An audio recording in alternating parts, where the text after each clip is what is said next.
Hey, I'm Callie Lewis. You're watching Geek Brief TV. We're here in Austin, Texas for the South by Southwest Festival. The South by Southwest Interactive Festival is a place where content developers, video podcasters, bloggers, developers and designers can get together and talk about the future, what's happening in this interactive world of ours, and have a little bit of alcohol in the evening. We're going to talk to some people and see what people are getting out of it and doing during the day. Whoa.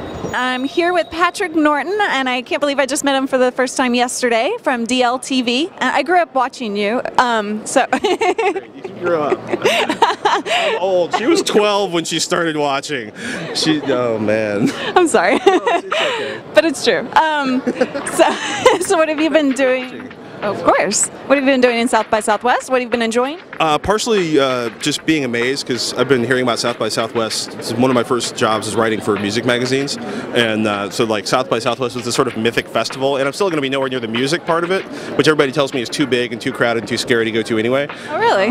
But just jamming on some of the panels and meeting some people. Did a panel yesterday with Tom Merritt from Buzz Out Loud, and Jay Adelson from Vision 3, and Greg. Basically all these tech TV people, Greg Brannon and Nicole Carrico's at AOL now. Brandon's at CNET, and talking about like how TV is going to evolve on the web and how the whole TV model changes and flexes and gets stranger and easier and more complicated, and you know, whining about problems with flash encoding and flash players. Flash players should be easy to create. Fortunately, there's finding some people at Adobe that kind of understand that video should be easy to distribute. I'm very excited about that. And so they're working on making that better? That's what they tell me. That would be the nice. rumor. But they've got a guy in there kind of running the strategic sort of video planning, and he has a very large clue. I'm looking forward to seeing, you know, the results of his influence. Oh, absolutely. When are they expecting something? Not soon enough. Of course not. Coding as fast as they can. Well, it's like Adobe Premiere. You know, you ever use Adobe Premiere in the early days? I don't think so. No. Okay, so like Adobe Premiere is like one of the worst tools ever made. Adobe Premiere Pro is an awesome tool, but they basically drew a line in the sand. The only Adobe code that has ever been completely written from the ground up was Adobe Premiere. That's why Adobe Premiere Pro is like really good now. Adobe Premiere is really good now, but the original version was so atrocious. They basically they drew a line in the sand and they threw out the old code and they started over again. So I think Adobe's finally getting serious about video. Good, good. That's good to hear. So you know, you make video, I make video, you make video, you know. All of us make video. People here making video, and everybody's like, why is Thurston keep crashing? Why is Final Cut so expensive? Why does Apple have to screw us to buy the expensive version of Final Cut Pro? And why is Final Cut Express and Final Cut Pro two completely divergent code bases that often have different menuing systems? Thanks for making the transition complicated. I think I should just hand him the mic. He could go off on a rant. Oh, stop now. No, not at all. Have you been getting caught by all the video podcasters here? Not a few. There's a lot. I mean, there's like all these famous video podcasters, and the guys I know from Revision 3 know them, and I know the guys from Revision 3, so that's how I get to meet like the Ask a Ninja guys and stuff like that. Like, I don't know anybody. I don't get invited to parties. I don't know about launch stuff. I just get really excited when I find people pass stuff along to me, and I'm like, oh, that's awesome. I wish I could have thought of that.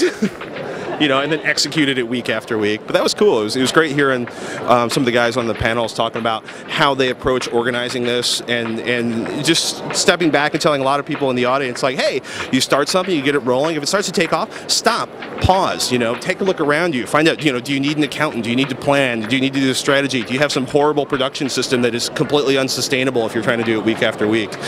So like if this makes it to the video, like the Geek Brief folks could be like, where's the tech? I don't care about production models on video, that's your problem. Well, people can find a lot of tech on your show, DLTV, found at? www.dl.tv. Woohoo! Go watch it, it's a great show. Hey, go Bull! Thank you very much, Patrick, for joining us, and we'll talk to you later. We'll hopefully have you on the show again. South by Southwest goes on for several more days between the film, the interactive, and the music festivals. So if you're in or around Austin, stop by and hang out here. But as for me, I'm going home. We've got to upload stuff. I'll see you later. I'm Callie Lewis.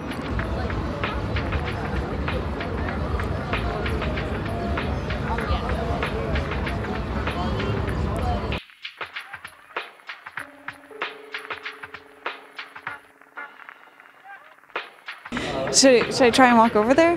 Because all this... Or are you just going to pan? My most favorite thing we found at South by Southwest, the Lego area. You're watching Geek Brief TV. I'm here in Austin, Texas, where it's raining for the South by by Southwest Festival. We gotta go this way. Another Pod Show video podcast. Stick it on your screen.